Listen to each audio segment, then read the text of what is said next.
Alright, so as I said earlier, I'm going to be starting with the Midwest Brewing Supplies Nut Brown Ale. It's a 20-minute boil, and I've had it for about a year, so I'm going to go ahead and check to make sure that the malt extract is still good, and if it's not, I'm going to move on to my next beer that I have. I bought a backup just in case because I knew I was going to be doing some brewing today. So I knew it was going to be the yeast in the bag that it came with is probably going to be bad, so I bought Safe Ale SO4, new fresh yeast, so I don't have to worry about that. My only concern is whether this has spoiled or not, but the malt should be good to go. The hops, you know, it's probably not ideal, but you know, I'm just starting out. This is only my second batch ever, and if it doesn't look perfect, I'll move on to the Forbidden Fruit by Boom Chug Lug and not worry about it at all. So I'm gonna go ahead and open up this real quick, see how it looks, and see if it's even worth starting. So here we go. It's probably not a good sign that it just hissed. It smells good.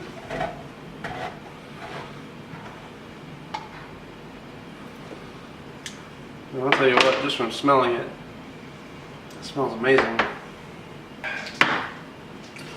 Alright, so I'm going to insert a quick picture of the instructions.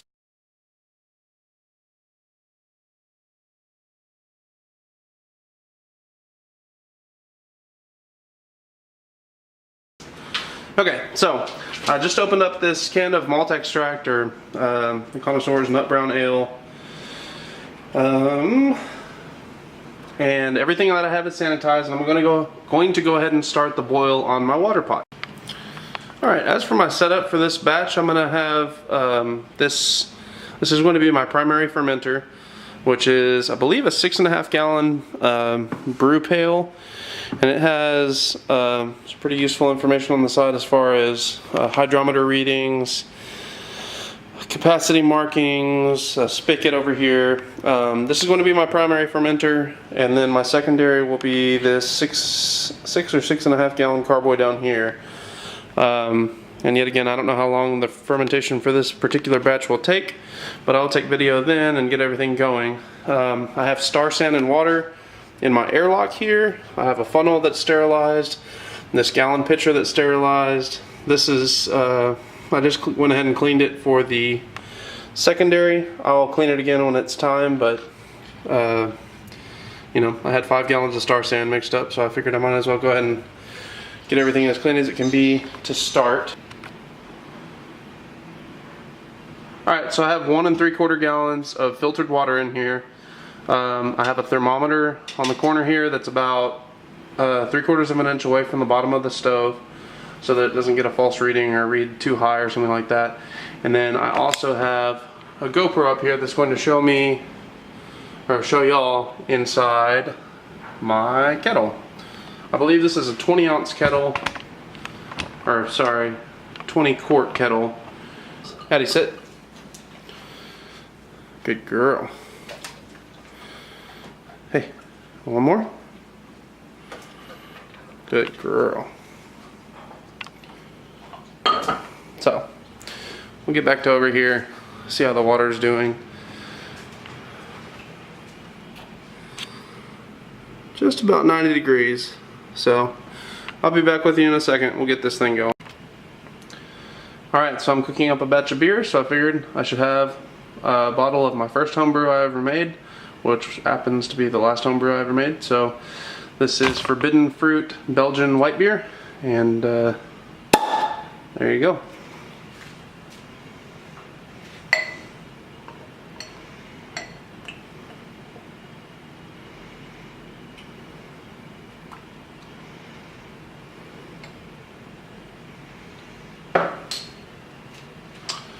Some pretty good looking stuff right there.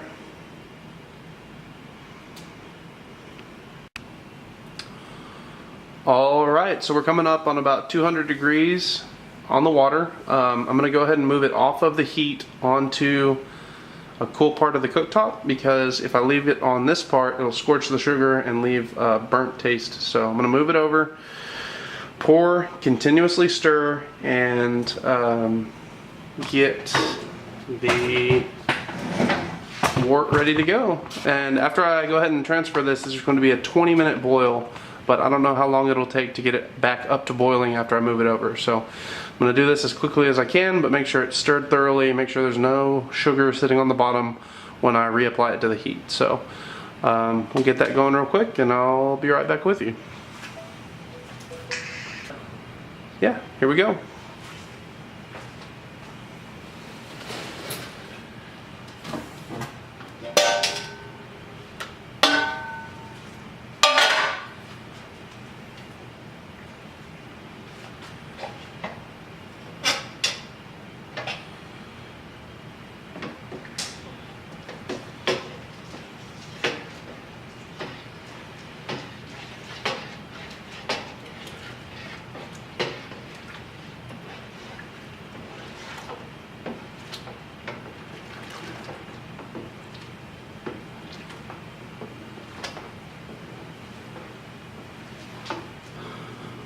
Okay, so I've stirred in the liquid malt extract right here, and I'm going to go ahead and start and put the dry malt extract in as well.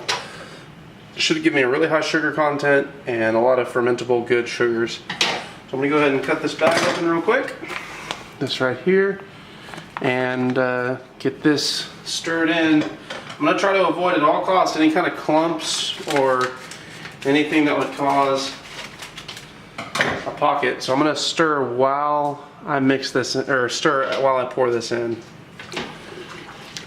I'll go ahead and mix thoroughly as it comes in. Definitely try to avoid any kind of clumps.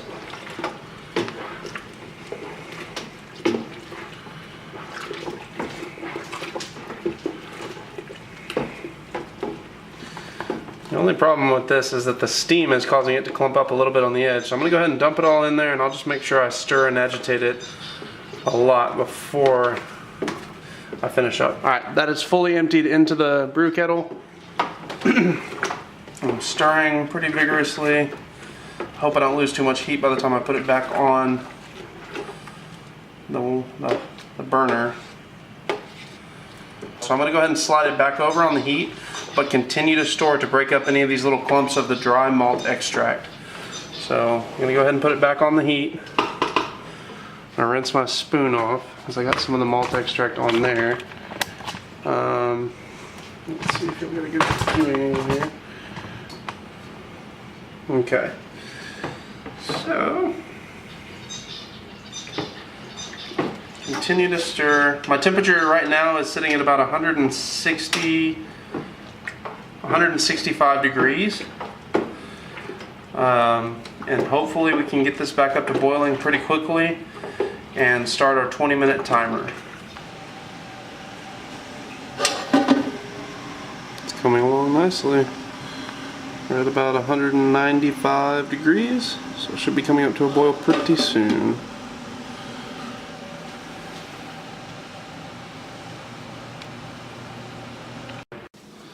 Alright, so we have a small boil going, and I'm going to go ahead and start the 20-minute timer, even though it's not a full boil just yet. But we're getting very, very close. So I'm going to start the timer 17 minutes until I do the first hop addition. Actually, the only hop addition. And here we go.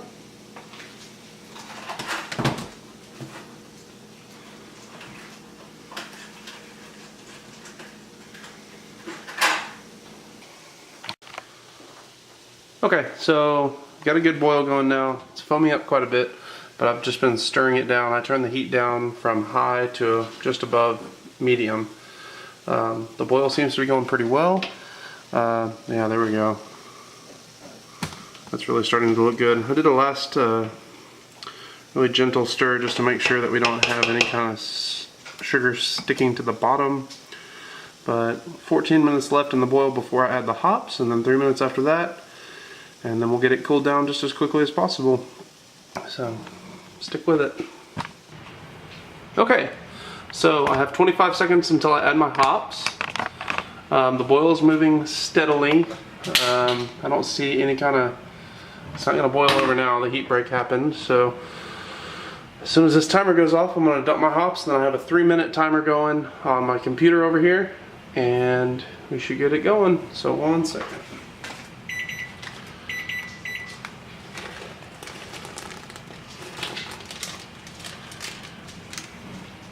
Okay, when adding hops you want to be careful because you can have, it's not really boiling over, but it'll foam up a lot, and if you're getting close to the top of your brew kettle's capacity, it will boil over. So gently stir and make sure that you get everything mixed in nicely, and just let those hops cook in for whatever the specified time is.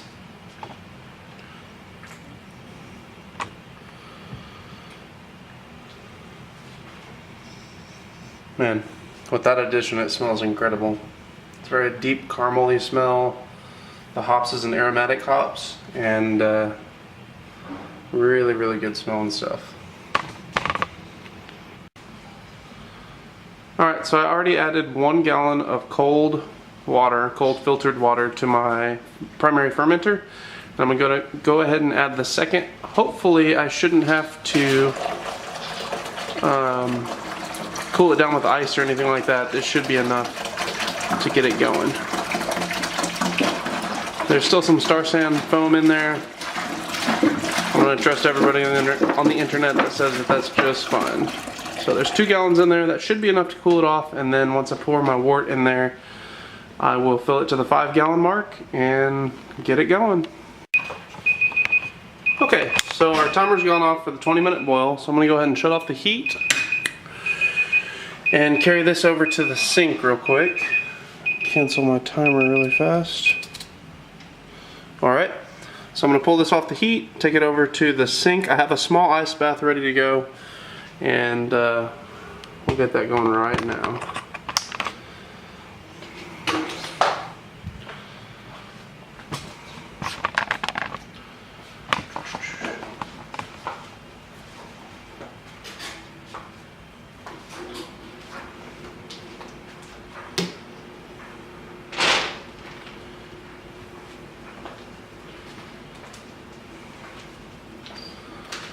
So I don't know how much heat I'm going to end up saving through this, but as long as I get the final 5 gallons down to 71 degrees, or below 80, but ideally 71 degrees, I should be good to go. So I'm going to wait for this to cool off for a second, and I'll be back with you in a second. Okay, so we're down from 220 degrees to about 180. I assume there's about 1.5 gallons in here. And I know that the water in my fermenter is at about 60 degrees. So I'm going to go ahead and pour this in here, get a temperature reading, and see how much I have to cool it off. There's a little bit of ice in the bottom of my sink, but I couldn't find my stopper, so we might have to wait for a little while for this to cool below 80 degrees so I can pitch the yeast. I'll get that going right now.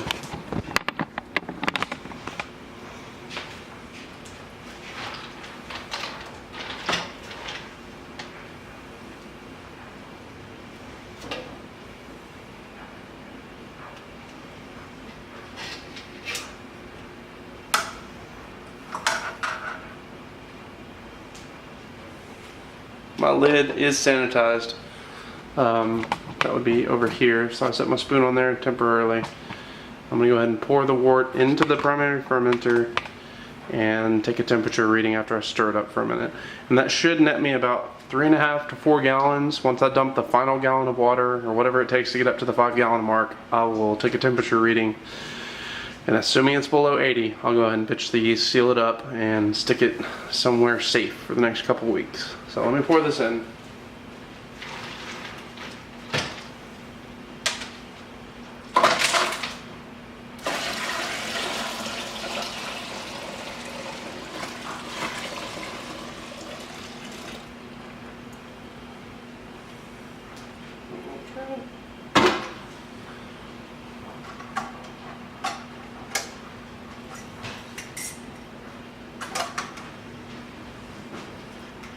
Go ahead and stir this up and see where we are.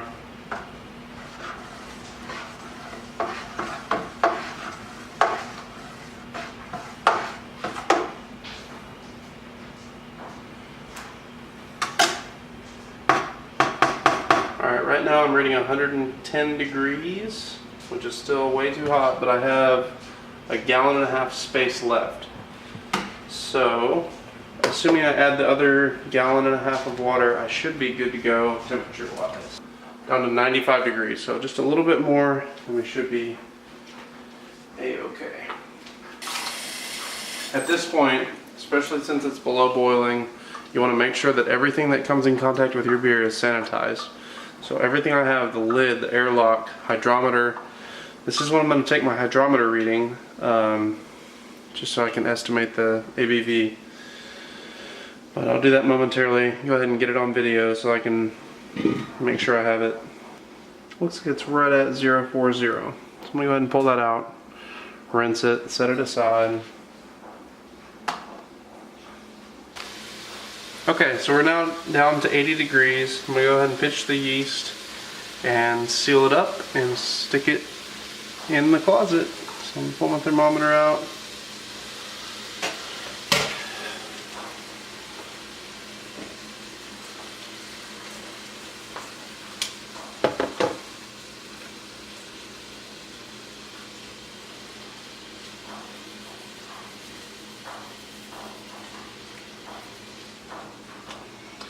As they say, no mixing is required, so I'm just going to go ahead and seal this up.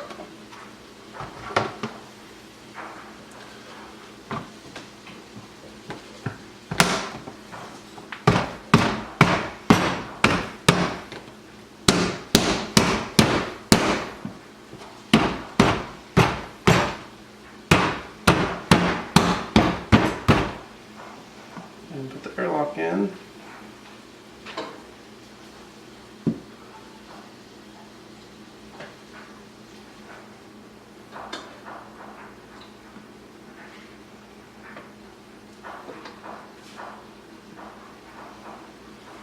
And we should be good to go.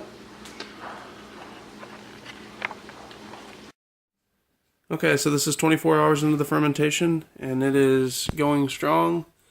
Got my star sand water in here. It's bubbling every couple of seconds, so should be good to go pretty soon.